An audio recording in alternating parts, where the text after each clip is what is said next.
I will call to order a regular meeting of the Wellington Board of Selectmen, November 1st at 6:30 p.m. If you would join in the Pledge of Allegiance. Allegiance to the flag of the United States of America and to the republic for which it stands, one nation, under God, indivisible, with liberty and justice for all.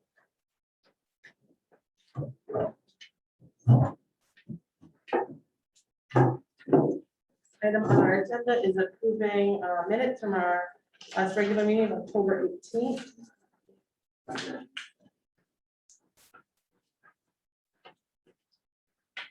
Make a motion to approve the minutes as written. Is there a second? I will second. Seconded, motion made by Liza, seconded by John.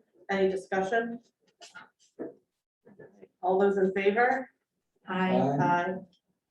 Record shows unanimous in favor. Motion carries. Next item is present to speak. Before we do so, I'll just mention we are downstairs for our first since March of 2020. So things are a little bit different in this room from upstairs. So when the meeting, you'll see us looking straight on. The monitor in this room is to the left of us. So while you're speaking, and we can give our attention to, you'll see us turn our heads. So if anyone is present to speak, I ask you to state your name for the record and limit yourself to 2 minutes. Is there anyone present to speak?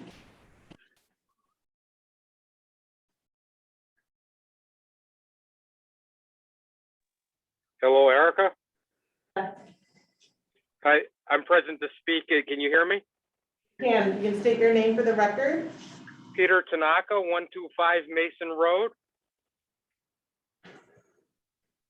Is that good? Can you hear me? I'm sorry. I'm not. My reception is not particularly good tonight.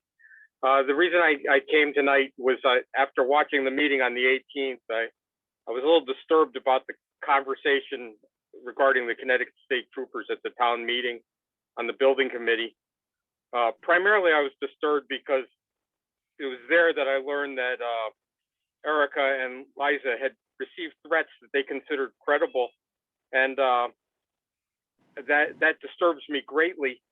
I'm curious to see if the criminal complaints were filed with Troop C, because this is an obvious violation of Connecticut General Statute 53A 183. It's not only important for the first selectman and the selectmen to file reports because of their personal needs, but I think what we need to do is make sure that in the future, public officials aren't harassed online. I have a great deal of concern about that government business be able to be done without fear. Secondly, I was wondering if the troopers on the scene were notified that this had occurred, because sometimes you may have communicated that with their commander, but if the officers on the scene don't know that, they're walking into a situation that's less than ideal there. They need to know what the concerns are before they show up. And lastly, I was a little concerned that the stated reason for the troopers being there from the troopers was to enforce a mask mandate. And I understand that there's an issue with disruptions at Board of Education meetings nationwide, and why it would be important in this situation. However, I think that reason should have been stated. So to say that they were there because of threats to public officials, which is serious, would have been more truthful than to say that they're there to support mask mandates. So I found the reasoning separate and disingenuous. And lastly, I know that election day is tomorrow, and I'd like to thank John Blessington for his service to the community. He's done this for, I don't know how long, longer than I'd known.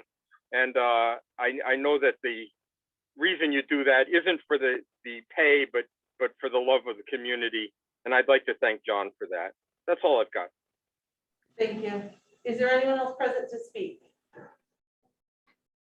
Can I have a point of clarification? I know we usually don't respond, Yeah. but I do want to say, Peter, that I thank you for your thoughts and your input. I'm sorry, I don't know where to look. It's like, I do want to say though that the two issues regarding the state police are not separate and distinct issues.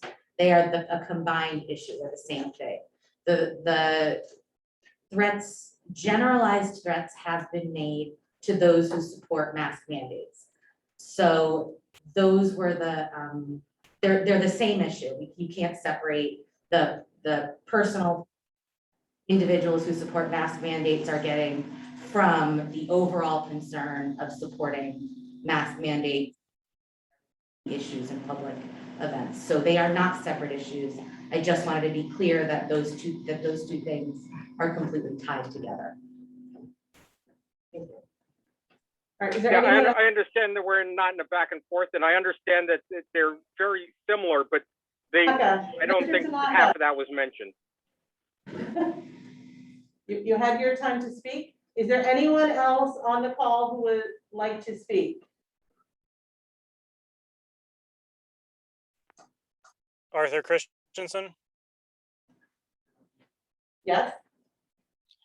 My comments tonight concern a post on Facebook by First Selectwoman Wisniewski regarding some letters that have been sent to Wellington residents, as well as some comments made by Selectwoman boards about the same issue.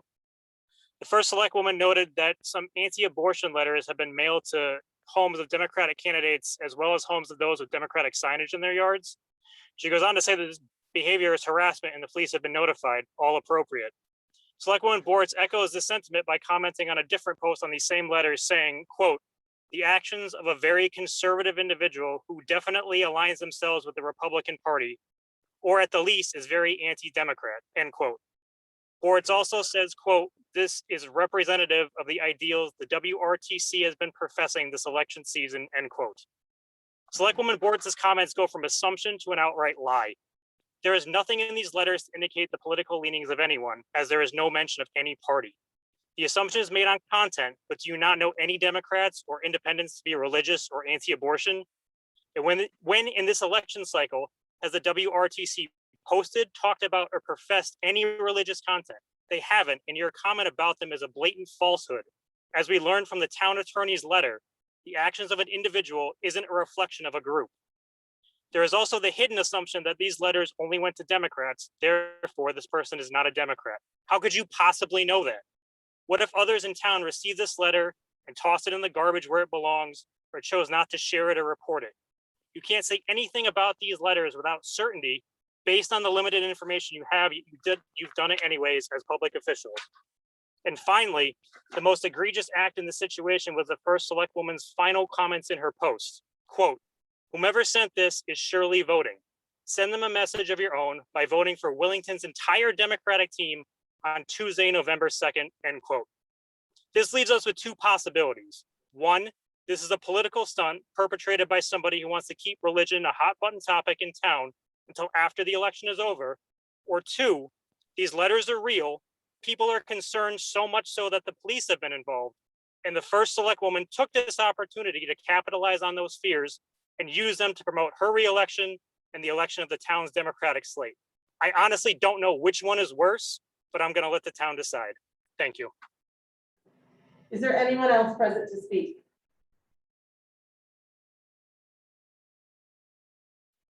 All right, seeing none, we will move forward.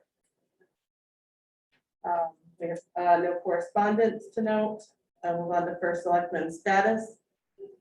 I'm happy to report that the lot SIP project, which begins at Hall School, the sidewalk project, and some road work project along 32 up to the mills, is moving forward. So Mike D'Amato has been working with DOT on some particular concepts that needed some tweaking. They have agreed to informally endorse the project to Prague, so it will then go to Prague, and when we should get official confirmation, then to move onto the bid process for the design portion. So I'm glad to see that moving forward. the speak grant for the old town hall septic. I have nothing new to report. The item did go to planning and zoning for an 824 review. There was some miscommunication between planning and zoning and my office, so I did not know they were discussing the item. So we'll follow up on their questions at their next meeting. The school building committee met on October 20th. At that time, the committee moved to enter into a contract with Dr. Peter Prouda to do an enrollment survey. So moving forward with that and working now to develop an RFP for an owner's project manager. The next meeting of that committee is November 17th. The ARPA ad hoc committee met on October 25th. We discussed some items that we're working on in the survey that needs to go out. I advocated for a larger, more formal committee structure via an ordinance. So the group agreed. We took a look at an ordinance that has been developed in Stafford. I think there needs to be more voices at the table.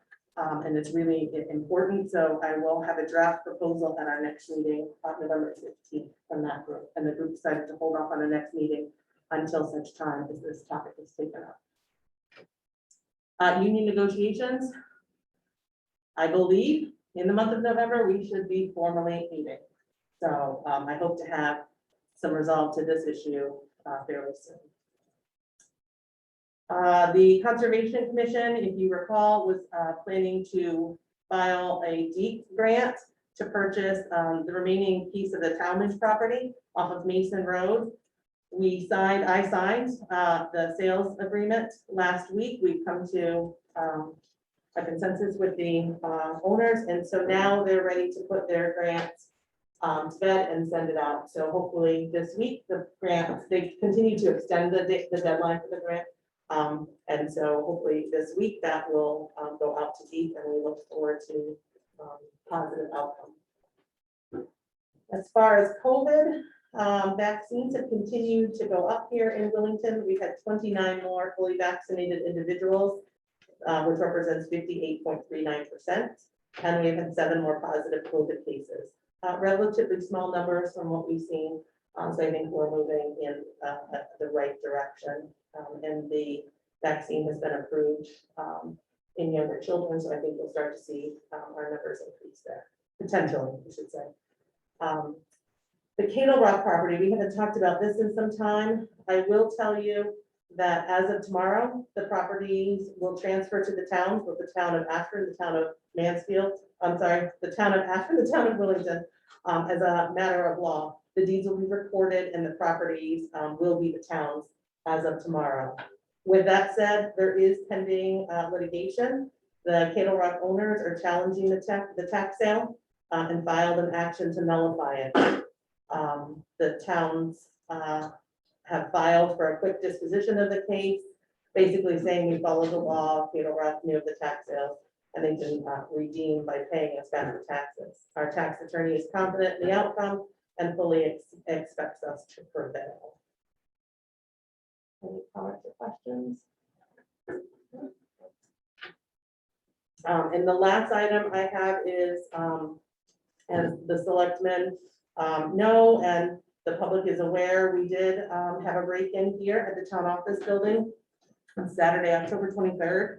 So just want to give you some details and happily share them with the public. On that Saturday, an alarm did go off here at the town office building.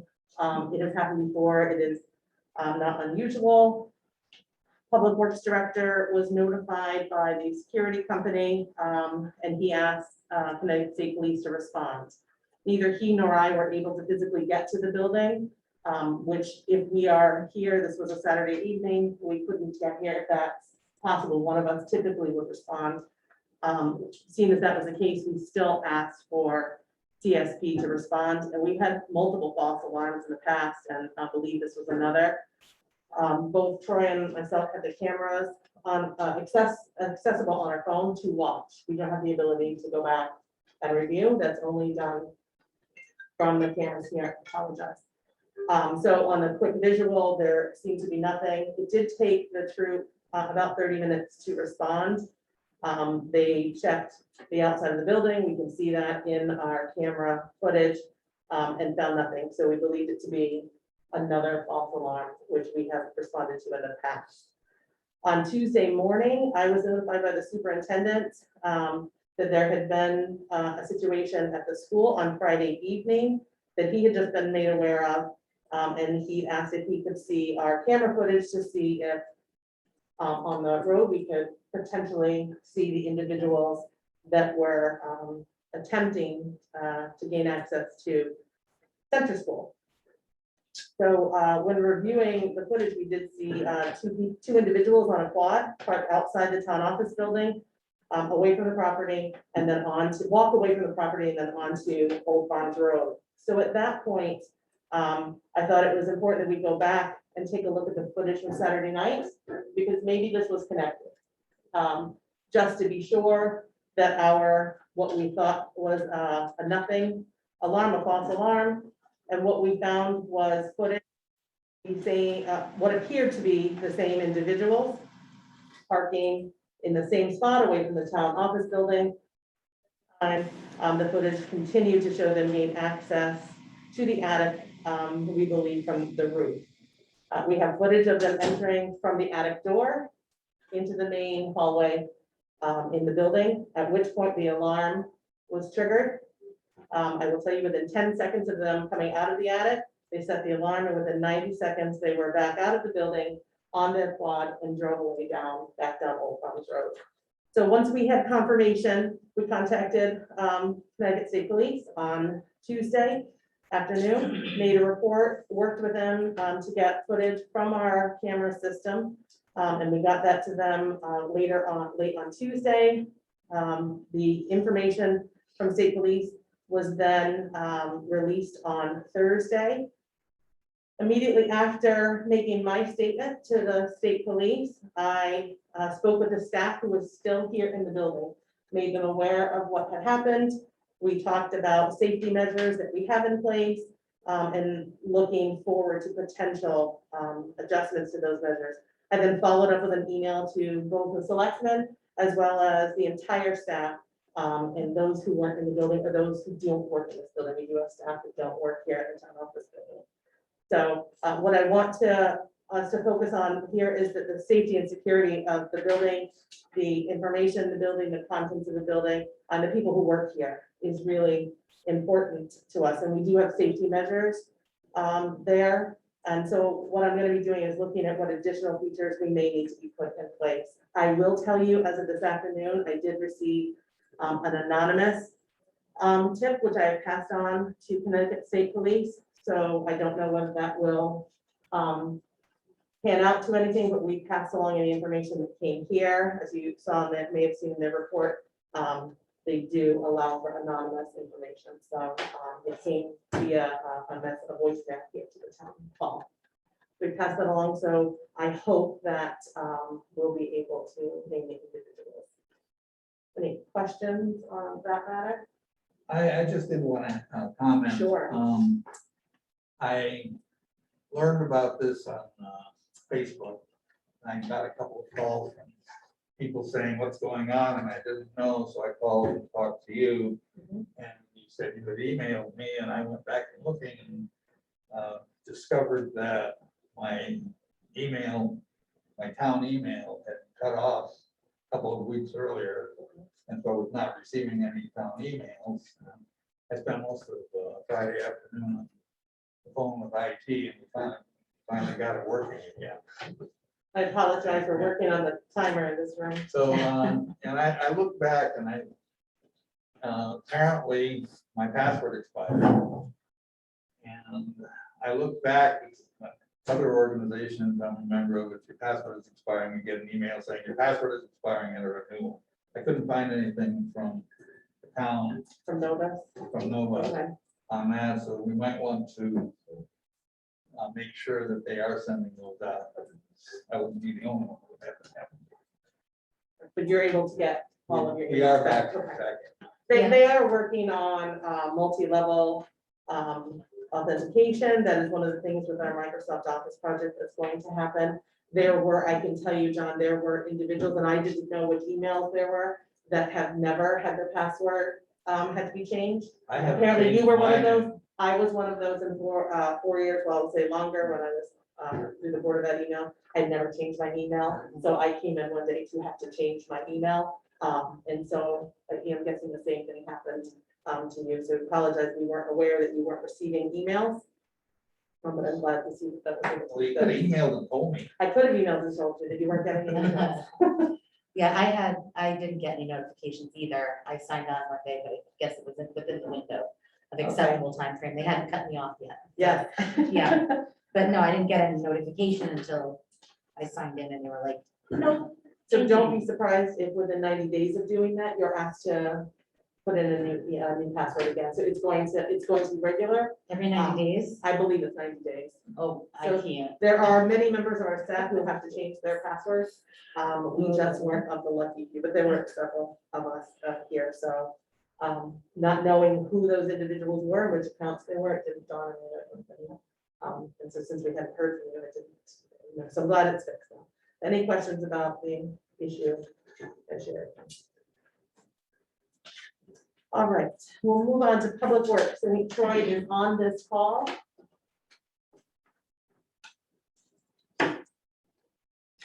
Still need.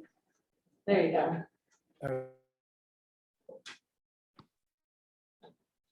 Unmute once. Okay, we all set? Can you hear me? If you can. Okay, so the roadside mowing is continuing. We installed a pipe at the end of Mason Road that kept causing a flooding issue in the wintertime. We cleaned up trees from the storm, emptied trash at the park. We've cleaned off catch basins. We washed and waxed the dump trucks. We hauled the load of clay for the Parks and Rec Department for the baseball fields. We completed the Marco Road culvert project. We dug out and widened the edges on Loshi Road extension.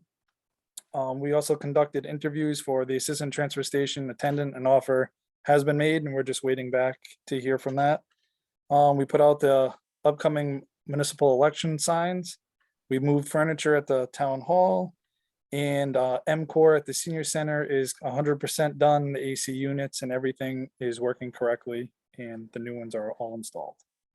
And we burnt the brush pile today at the transfer station. Great, so we're all ready for summer. You're saying what's your summer happening out of the AC room? Got it.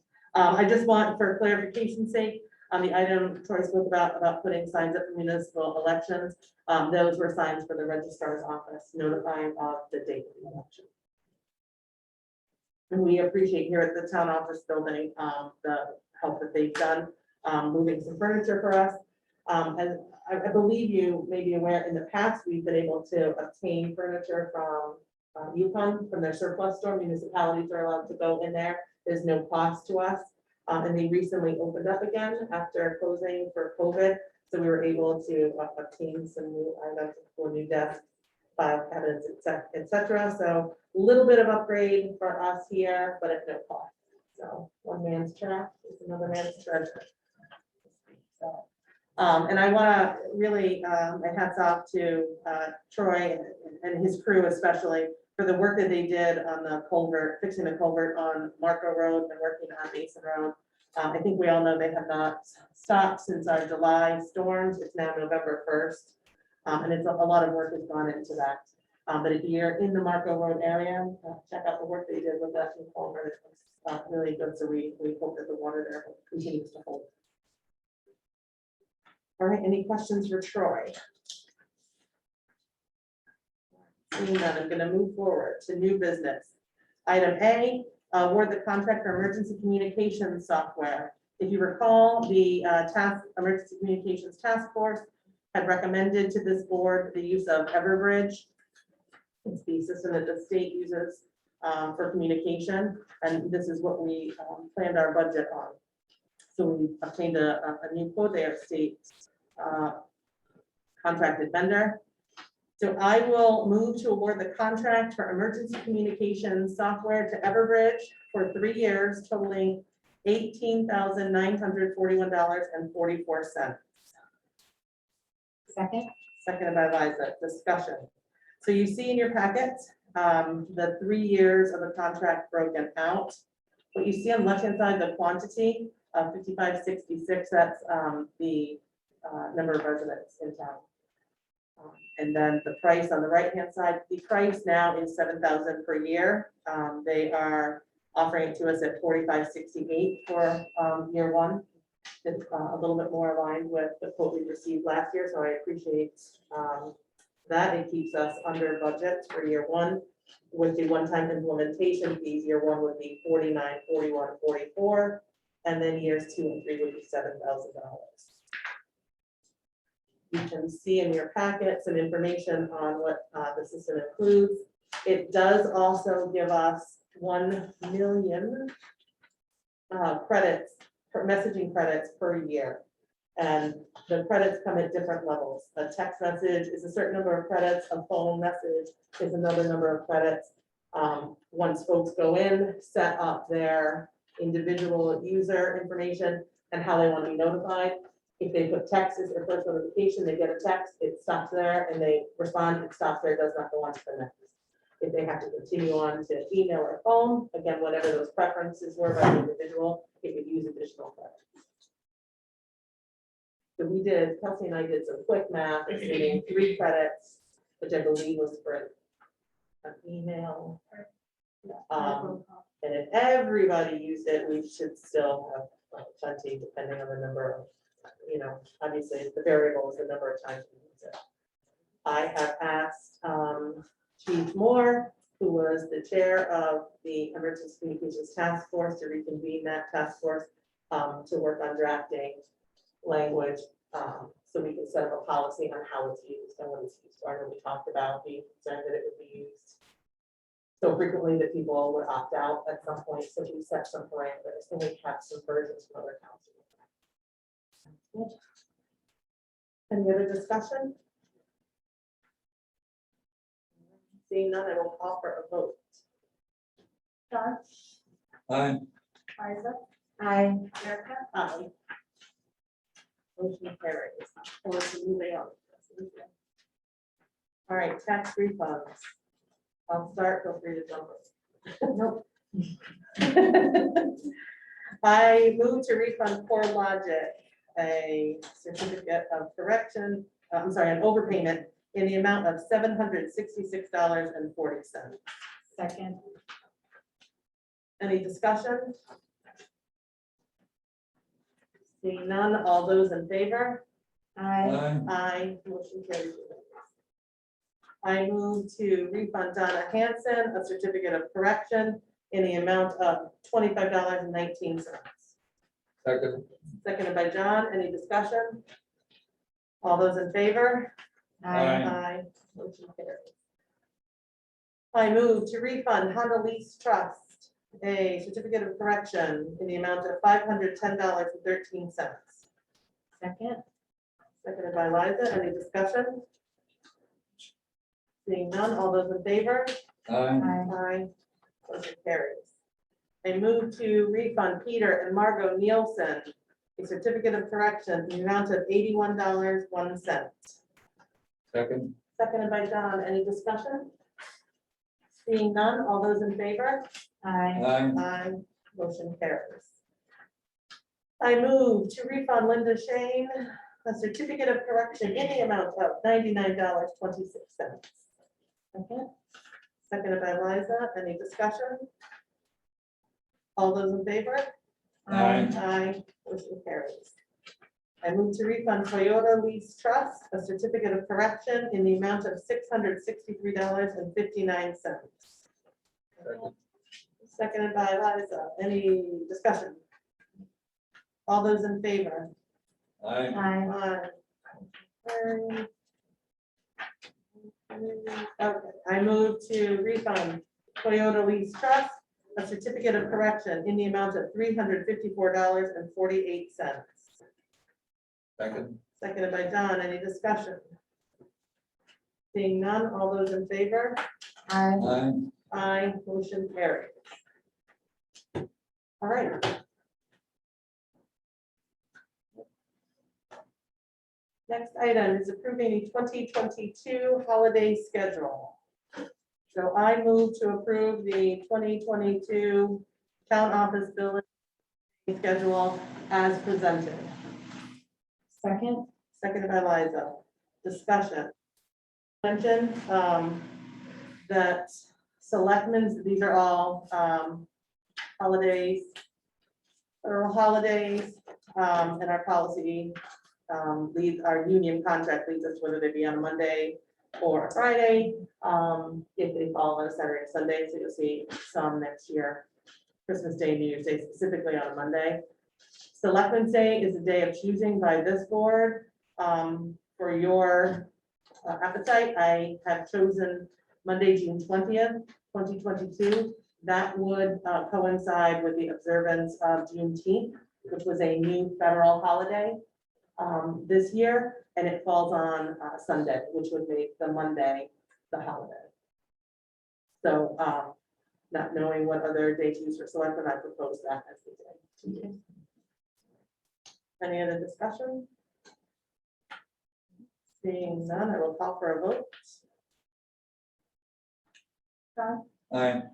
Liza? Aye. Erica? Aye. Carried. Our last new business is approving the Board of Selectmen 2022 regular meeting schedule. Again, we meet the first and the third Monday of the month. If it's Tuesdays proposed, it's because the Monday is a holiday. There's a lot of those things in this next year. Again, with the Juneteenth added, we see one in June, and then next January, you'll see both of our meetings in January are proposed for a Tuesday. So I will make a motion to approve the Board of Selectmen meeting schedule, regular meeting schedule for 2022 as proposed. Second. Seconded by John. Discussions. Seeing none, I'll call for a vote. John? Aye. Liza? Aye. Erica? Aye. Motion carries. Old business. Nothing under old business. That brings us to present to speak. If you are on the call and you would like to speak, I ask that you state your name for the record and limit yourself to 2 minutes. Is there anyone present to speak? Mr. Buick. Hi, Jim Bulick, Laurel Drive. I just want to thank Selectman Blessington for his many years of service to Wellington. He's been on the Board of Selectmen for at least as long as I can remember, which is at least a couple of decades. So thank you, John. I appreciate it. Hey, don't forget, he still has one Right, more he does have meeting. one more meeting. You'll hear us mention that, but we didn't forget, he has one more meeting, so he's not getting out of here. Yes, Mr. Littleton.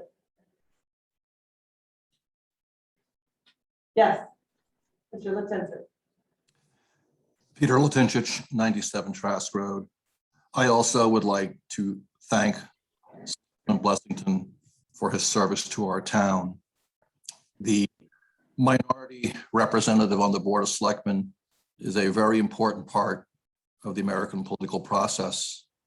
The fact that John was able to conduct himself as well as he has, given the high levels of sarcasm, condescension, and at times outright rudeness by the majority members of the Board of Selectmen, makes me more appreciative of his efforts on behalf of the town. John, I hope you remain active in public life, and Wellington thanks you for your service. Godspeed. Thank you. Thank you, Peter. Is there anyone else present to speak? I think this room knows we haven't used it in a long time and it's feeling pretty good. Is there anyone else present to speak? If so, you should have the ability to unmute yourself. All right. That moving on, good and welfare.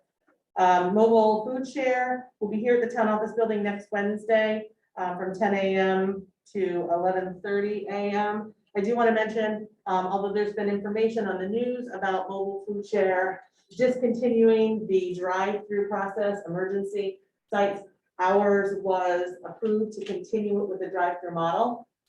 So it is not stopping. Typically, it was a, choose your own adventure sort of model. And Jenny worked with those at Food Share. They came out and saw the setup that we are using here and approved the drive-through model, which residents seem to like, and it works. So that will continue until further notice. I ask you to continue if you are able to support our small businesses and restaurants. Times are certainly challenging for all, so if you can, continue to support. The VFW will be hosting a Veterans Day event on Saturday, November 13th at 11:15 at the Veterans Memorial across from the Senior Center. I encourage all of our residents who are available that day to attend. It's an important event to honor all of the veterans here in Wellington and across the country. And I want to remind everyone that municipal elections are being held tomorrow from 6 a.m. to 8 p.m. in this building, not at Hall School. So it's here, unlike last year, 6 a.m. to 8 p.m. I have the September report from Troop C. There were a total of 342 calls for service. Among those were 13 accidents, 14 criminal investigations, 1 burglary, 1 larceny, 198 non-reportable matters, and 7 arrests. For motor vehicle enforcement, there were a total of 113 traffic stops, 2 on-site DUIs, 2 misdemeanor summons, 46 infractions, 22 written warnings, and 41 verbal warnings. And last week I did have the opportunity to finally be able to meet in person with the new commander at Troop C, Lieutenant Bergorzig. And so I hope to continue a good working relationship between the town of Wellington and the officers at Troop C. They certainly perform a vital service for our community as a whole. And the communication between the troop and the town has been outstanding thus far. And the ability to sit down and meet with them and talk about concerns here in the town and how they can assist us was important. John, anything for good and welfare? Just to sadly announce that Lenny Todd, who was a longtime resident of Wellington, former selectman in Wellington, and one of our few remaining World War II vets, passed away. He was a very good guy. So Yes. so sorry. Condolences to his family. He certainly meant a lot to our community as a whole. The children in our community for years remember him from his work when he was at Center School. He did a lot of good work with the Boy Scout 282. So our community was thankful for not just his service here in Wellington, but his service to our country.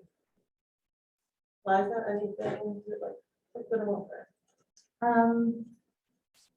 I guess I just want to say, tomorrow's election day, and as you know, I don't think that's a surprise to anybody around here these days. And things have gotten quite heated and tense in Wellington over the last few months. At the end of the day, we are all still Wellington residents, and regardless of the outcome of tomorrow's election, I just wanted to just take a moment to say that I'm appreciative of all of the work, not just the Board of Selectmen, everyone who has served on a board or committee, everyone who has run an election. It's impossible to know what this feels like until you're doing it, unless you're doing it. So for everybody who's been putting themselves out there, for everybody who's going to support candidates tomorrow and who's going to vote, I appreciate all of the effort and all of the support, regardless of who anybody votes for. This isn't a campaign speech. Regardless of who anybody votes for, I appreciate the engagement in the process.